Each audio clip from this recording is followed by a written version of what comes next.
আকাঙ্ক্ষাও পোষণ না করে, কারণ এটা এমন একটা ফিতনা হবে যে ইমানদার মানুষের ইমান হরণ করে ফেলবে। এখন বলেন, ইতিহাসের সবচেয়ে বড় এই ফিতনা সম্পর্কে আমরা কতজন ইউনিভার্সিটিতে পড়েছি, কতজন স্কুলে পড়েছেন আর কলেজে পড়েছেন আর মাদ্রাসায় পড়েছেন? বলেন, এটা একটা অ্যামেজিং ব্যাপার না যে ইতিহাসের সবচেয়ে বড় ফিতনাকে নিয়ে আমাদের কোনো মাথা ব্যথা নাই। আসলে দাজ্জাল কে? সে কি মানুষ নাকি কোনো সভ্যতা? সে কোথায় থাকবে, কোত্থেকে বের হবে, এখন সে কোথায় আছে, সে কি আগেও ছিল? প্রশ্নগুলো কি ঘুরপাক খায় না মাথায়? আচ্ছা, সহজ করে একটা উত্তর বলি, আজকে ডিটেলস বলার সময় নাই। দাজ্জাল কে? একজন মানুষ, এটা কোনো সভ্যতা নয়। সোজা কথা শুনে রাখেন, দাজ্জাল একজন ইহুদি যুবক হবে। কে হবে? ইহুদি যুবক, যে পৃথিবীর শুরু থেকেই পৃথিবীতে ছিল।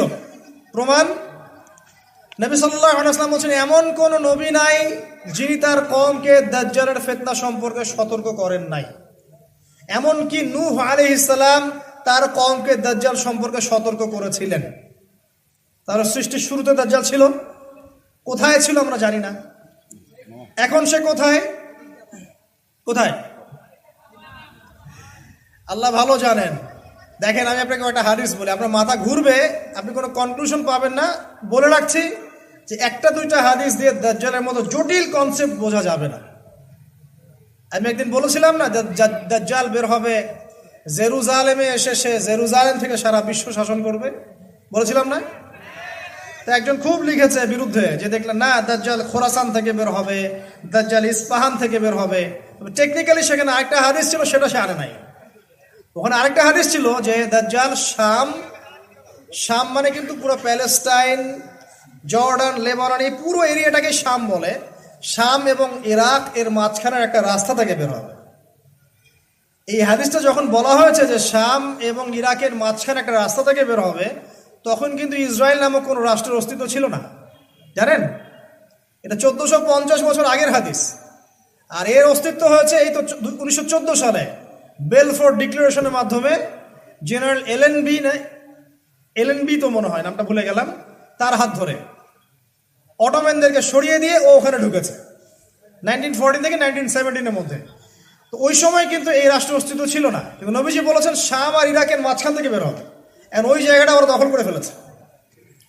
এমনকি তামিম দারির যে হাদিসটা আছে, যেখানে দাজ্জাল শেকল দিয়ে বাধা আছে না, একটা জায়গায় বলা আছে, ওখানেও তামিম দারিকে প্রশ্ন করছেন ওই মানুষরূপী দাজ্জাল যে বাইসানের খেজুর গাছে কি খেজুর ধরে? তারপরে ওই ওটার নাম কি, ইসরায়েলের পাশে একটা হ্রদ আছে, নামটা ভুলে গেলাম, একটা সাগর আছে, ক্যাসপিয়ান, তাবারিয়া হ্রদ, মাশাআল্লাহ, তাবারিয়া হ্রদে কি পানি আছে? মানে মানুষরূপী দাজ্জাল কয়েকটা প্রশ্ন করছে, বাইসানে খেজুর গাছে খেজুর ধরে, তাবারিয়া হ্রদে কি পানি আছে?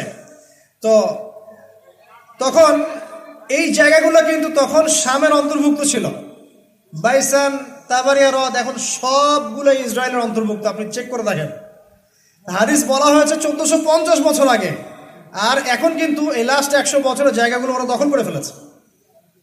তো আস্তে আস্তে কি ওইদিকে যাচ্ছে না পরিস্থিতি? যাচ্ছে। এখন বিষয়টা হচ্ছে, সে একজন মানুষ, সে কোনো সভ্যতা নয়। তার কোকড়ানো চুল থাকবে, সে খুব হেভিলি বিল্ড হবে, তার শারীরিক শক্তি থাকবে বেশি, তার এক চোখ অন্ধ থাকবে, ঠিক আছে? এবং সে জিউসদেরকে নিয়ে বিশ্ব শাসন করবে। কতদিন? 40 দিন। 40 দিন মানে কি এক্স্যাক্টলি 40 দিন না, একটা সময় বোঝানো হয়েছে।